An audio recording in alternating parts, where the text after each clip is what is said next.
Saudações, queridíssimos! Estamos começando agora mais um Aprofundando Pareto. E a gente trouxe uma questão muito legal que traz um conceito sobre vasculite novo, associado a alguns conceitos prévios mais tradicionais que a gente já conhecia há vários anos.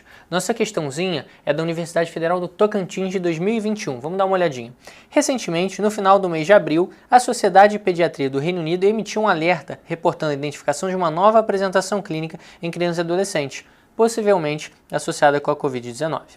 Os pacientes apresentaram uma síndrome inflamatória multissistêmica, com manifestações clínicas e alterações dos exames complementares similares às observadas em crianças e adolescentes com síndrome de Kawasaki, Kawasaki incompleto e ou síndrome do choque tóxico. São características dessa síndrome: A. A febre em geral é persistente e baixa com a presença de conjuntivite purulenta. B. A maior parte dos pacientes apresenta manifestações respiratórias relevantes, com necessidade de ventilação mecânica. C. A positividade de detecção de SARS-CoV-2 por RT-PCR não é obrigatória, sendo mais frequente a presença de anticorpos. E D. A presença de endocardite bacteriana associada. Questãozinha aqui que pode ter pegado muita gente desavisada, porque cobrava conceitos da gente conhecer um pouquinho da síndrome inflamatória multissistêmica, que ganhou mais evidência, claro, depois da Covid, e ter de base alguns conceitos sobre essa vasculite, que é uma das mais comuns da infância e que aparece muito na prova também. Uma vasculite habitualmente de vasos de médio calibre, que a gente precisa conhecer na população pediátrica, a maioria das vezes até 5 anos de idade e muito raramente na adolescência, em fases adultas. Quando a gente está falando de Kawasaki, só para a gente lembrar, crianças geralmente até 5 anos de idade é o que a maioria das bancas vai trazer para você quando falar sobre essa situação. E aí vamos lá, teve esse vínculo aí quando a gente está falando de Covid e a gente precisa entender a temporalidade, os fatores associados, o que tem de igual, o que pode ter de diferente. Vamos às alternativas que a gente guia um pouquinho melhor nossa discussão. A. A febre em geral é persistente e baixa, com presença de conjuntivite purulenta. Febre persistente, beleza. Só para a gente lembrar, o critério principal, a gente precisa ter pelo menos 5 dias de febre associado ali a outros sintomas e a gente fica mais tranquilo de caracterizar essa síndrome de Kawasaki. Porém, essa conjuntivite purulenta, um detalhezinho, mas que com certeza faz toda a diferença na avaliação desse nosso paciente. Quando a gente está falando de Kawasaki, habitualmente a conjuntivite não purulenta. Um detalhezinho, mas que é importante a gente conhecer, até porque cai muito na prova e é relativamente frequente na prática também. Alternativa B. A maior parte dos pacientes apresenta manifestações respiratórias relevantes, com necessidade de ventilação mecânica. Isso aqui pode ter pegado muita gente desavisada. Por quê? Covid, a grande briga, era o quadro pulmonar, o quadro respiratório, a síndrome da resposta inflamatória, né, muito exacerbada no paciente, do ponto de vista respiratório, a SARA ou SDRA. Isso, felizmente, foi a minoria dos pacientes, mesmo na população adulta, e quando a gente está falando de Kawasaki ou síndrome de resposta inflamatória multissistêmica, a gente tem que ter esse raciocínio. Não é um quadro infeccioso agudo. É uma resposta inflamatória um pouco mais tardia, algumas semanas depois da infecção inicial.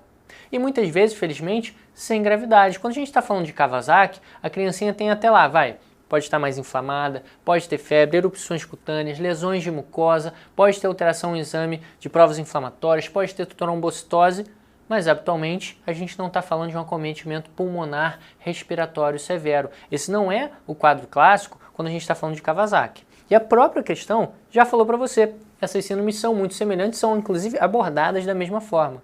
Então, queridos, não estamos falando de um quadro respiratório quando a gente está falando de Kawasaki ou síndrome de resposta inflamatória multissistêmica, mesmo que o gatilho inicial possa ter sido Covid. Muita cautela com isso, porque era um conceito relativamente novo. Tentou vincular ali, mas Covid, pulmão e tal.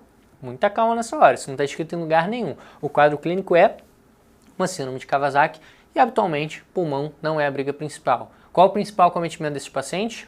Cardíaco, pequenos aneurismas de coronárias, isso sim pode levar a um risco maior para o nosso paciente, beleza? Isso se repete nessa nova apresentação com esse gatilho infeccioso. Só para a gente resgatar aqui e aprofundar mais um pouquinho, quando a gente está falando de Kawasaki, pode ser que o gatilho inicial sejam agentes infecciosos, inclusive transmissíveis. Isso não é muito bem esclarecido a nível de literatura médica, mas é bem frequente que a criança tenha um quadro respiratório, um quadro infeccioso algumas semanas antes e depois apresente essa clínica de inflamação. Quando a gente fala de fenômenos reumatológicos ou imunológicos, a gente pode lembrar dessa correlação temporal um pouquinho mais afastada. Tem um insulto inicial e algumas semanas depois o paciente apresenta um quadro inflamatório. Isso vale, por exemplo, só para a gente pensar aqui clinicamente e elaborar um pouquinho mais além daquilo que cai só nas questões. O paciente com glomerulonefrite pós-estreptocócica não tem a lesão renal no mesmo dia, na mesma semana. Isso passa um tempinho, algumas semanas depois. O paciente com apresentação de febre reumática habitualmente inflama as válvulas cardíacas algum tempo depois. O paciente com Kawasaki vai ser da mesma forma. O paciente com artrite reativa vai ser da mesma forma. Então tem que ter essa maldade para pensar nessa associação e inclusive um ponto importante para a gente lembrar dessa síndrome de resposta inflamatória multissistêmica. Ela não é em vigência do quadro agudo, que sim, pode ser um pouquinho mais respiratório no paciente mesmo pediátrico, mesmo paciente adolescente. Mas algumas semanas depois, esse paciente vai apresentar esse quadro de inflamação mais importante, uma síndrome de Kawasaki, beleza? Guarda essa correlação temporal, lembra desse raciocínio de várias doenças e apresentações imunológicas, reumatológicas, isso pode te ajudar em diversas outras questões. Alternativa C. A positividade de detecção do SARS-CoV-2 por RT-PCR não é obrigatória, sendo mais frequente a presença de anticorpos. Perfeito, é o que a gente acabou de falar. Só para a gente lembrar, o PCR é muito mais indicado ali entre os primeiros dias, do terceiro até o sétimo, oitavo dias, é onde ele tem uma positividade um pouquinho maior, porque ele identifica diretamente o material genético do vírus.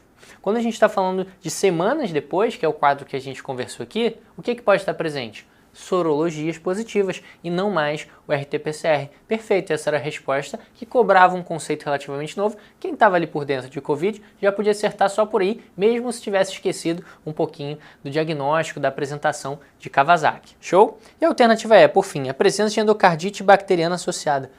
Não tem nada a ver com nada essa alternativa, não tem nem muito que a gente discutir sobre ela, porque realmente era um conceito aí só para pegar quem estivesse completamente perdido. Viu questões interessantes para a gente resgatar alguns conceitos sobre inflamação, sobre resposta imunológica e a apresentação de Kawasaki, que pode ser elaborada, apresentada de uma forma diferente, vinculada aí com Covid, por exemplo? Tema super legal, pode cair na sua prova, inclusive de pediatria também, então muita atenção. O grande conceito-chave dessa questãozinha para a gente é: o PCR para Covid-19 pode ser negativo na síndrome inflamatória multissistêmica. Para a gente lembrar, o que vem embaixo disso? Habitualmente esse quadro inflamatório pode vir semanas depois da infecção inicial, do estímulo infeccioso inicial. Beleza? Guarda isso com carinho, pode aparecer para você nas provas aí dos próximos anos. Aquele abraço e bons estudos!